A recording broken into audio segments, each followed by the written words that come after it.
Ed- edited daw ito. Yes, Your Honor.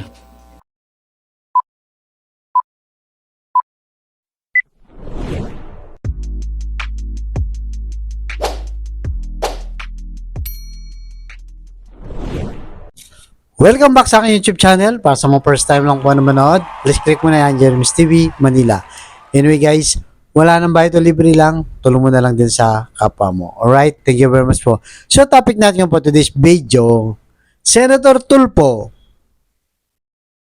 pinagpapaliwanag ang PCSO dahil sa viral na picture sa Lotto winner na inedit lang daw.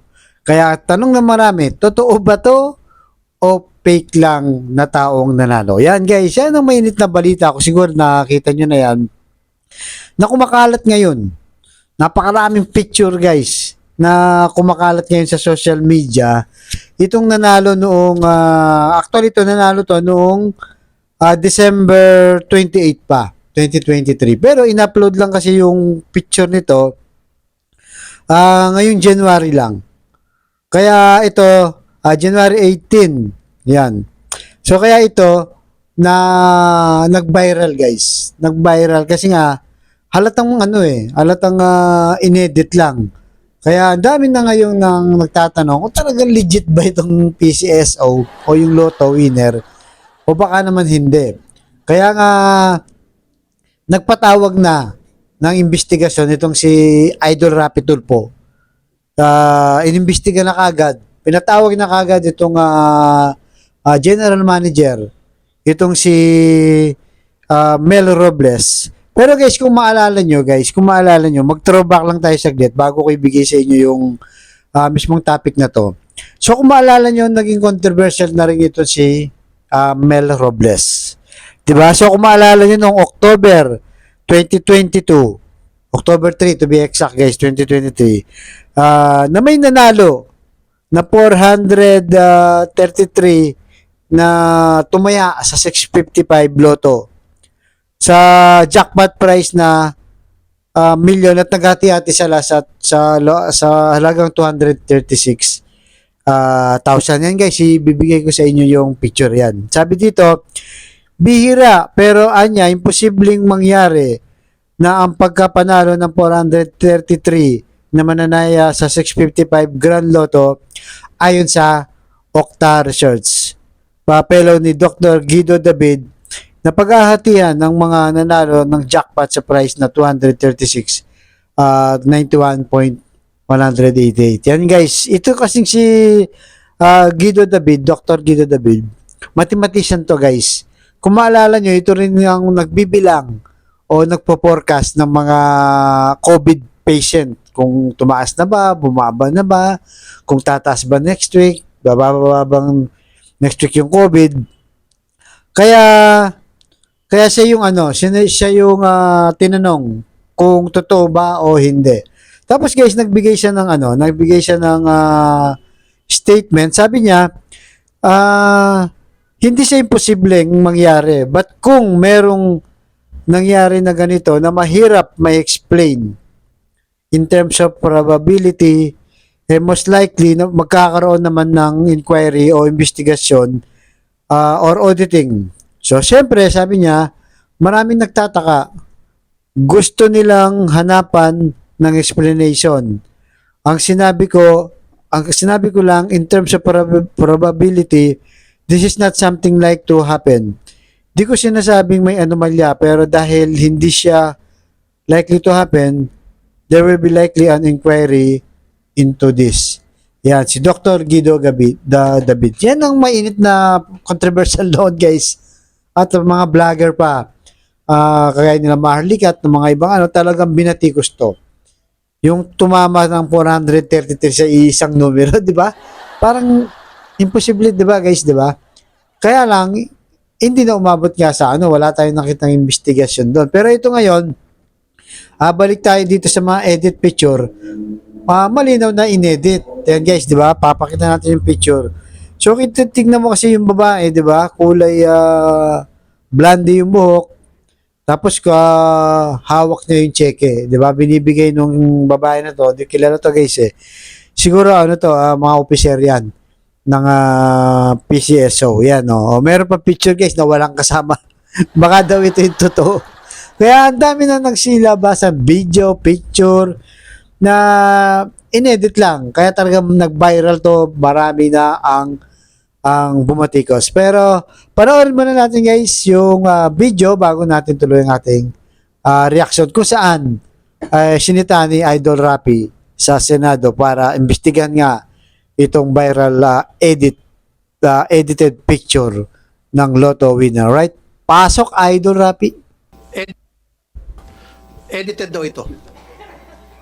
Yes, Your Honor. Edited. Bakit kailangan i-edit?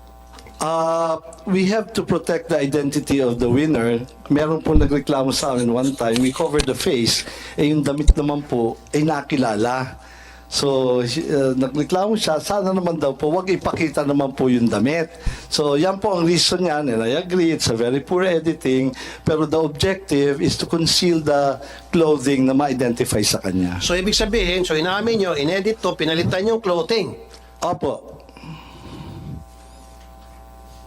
Bakit kinakailangan palitan ang clothing? Again, part po yan ng pag-conceal kasi na-identify po yung damit. For example, kung at that day, yung mga kapitbahay po yun yung suot niya, ganyan. Or kung nakapag-selfie siya, meron yung pong nagreklamo sa amin, favorite clothes daw kasi, kaya nalaman siya. So, Your Honor, if there is something to apologize, it's the poor editing. But I think it has served its purpose of concealing the identity, Your Honor. So, at least inamin nyo, ayan, marami kasi mga nagtatanong, nagsabi, purang pagka-edit. We're So, sorry, inamin nyo, edited ito. we're not very good at editing the clothes. Pero yung tao hindi edited. Hindi po, totoo po Tunay yan. na tao to. Tunay na tao po yan. Okay. So, kaya sabi ko mamaya sa executive session, gusto ko malaman yung identity na itong taon to, pati yung nanalo sa 690 million. Actually, Make sure lahat na po talaga on record yan, kung isusumpinan niyo po, we can provide the names. No, sa executive session, pwede naman siguro yan. Am I right, Senator Coco? Can we do that? On executive session?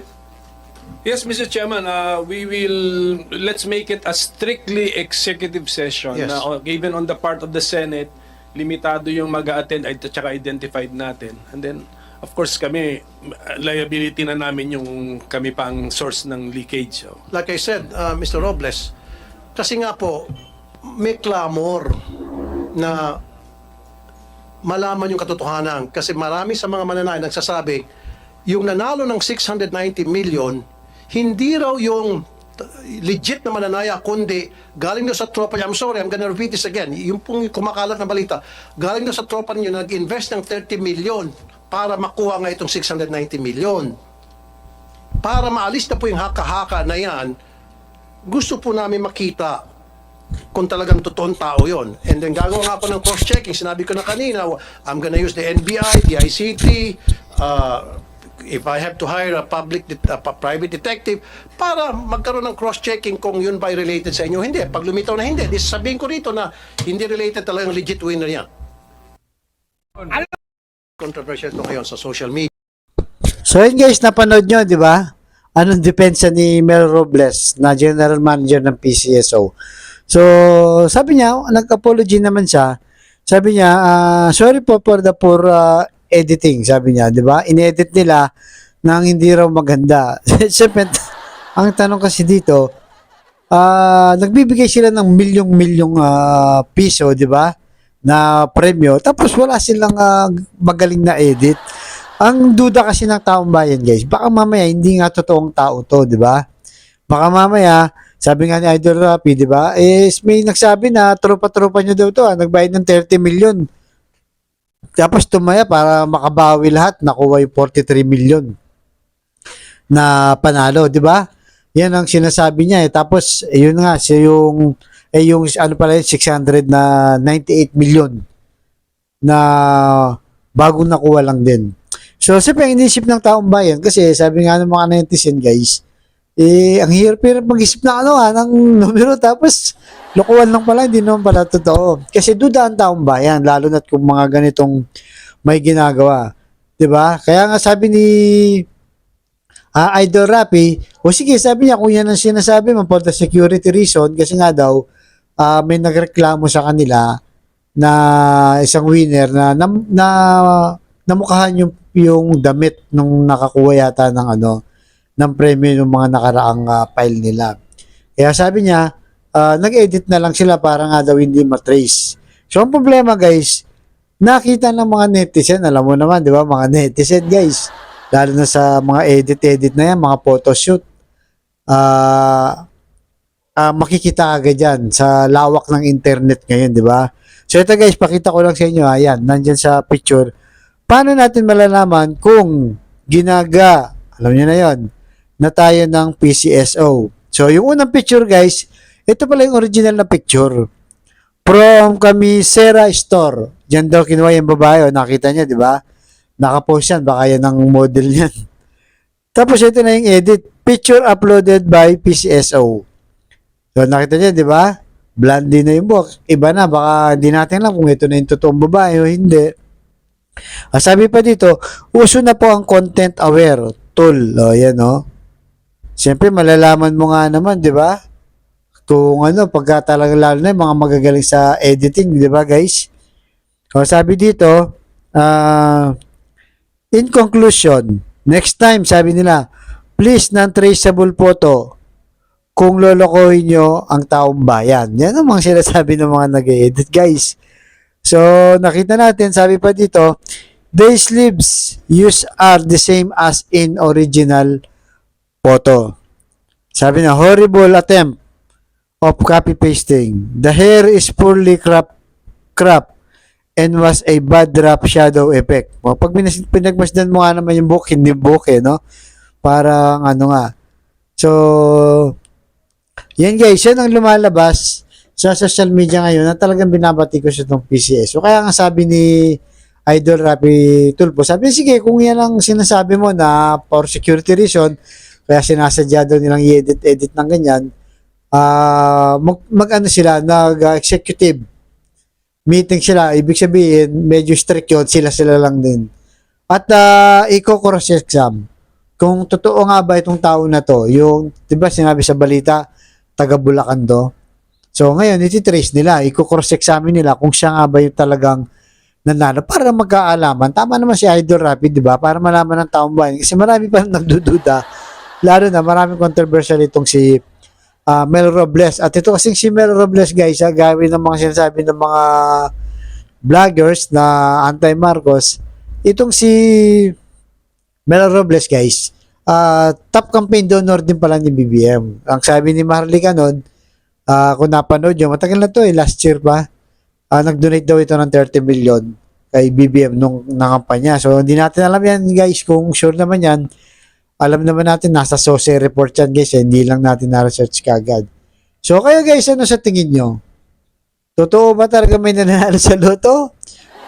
O talagang ine-edit lang o fake lang? So kayo, malaya kayo mag-comment guys kung ano sa tingin nyo. Pero sana nga, wag lokohin ng taong bayan at talagang ayusin, di ba? Trabaho na, milyon-milyon pinamimigay, pambihira naman, di ba? Tapos sa editing lang, hindi maganda, kaya tuloy napapahalataan sila nababati ko sila ng mga netizen. Alam mo naman kayo, wala kalusot guys. Alam nila kung edit o hindi. Maraming magagaling ngayon, lalo ng kabataan, sa editing sa internet.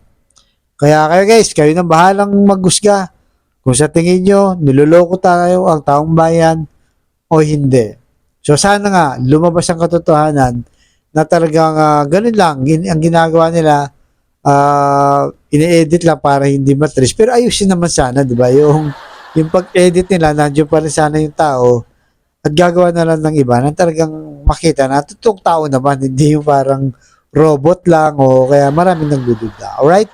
So hanggang dito na po mo guys. Abangan yung susunod vlog. Thank you very much.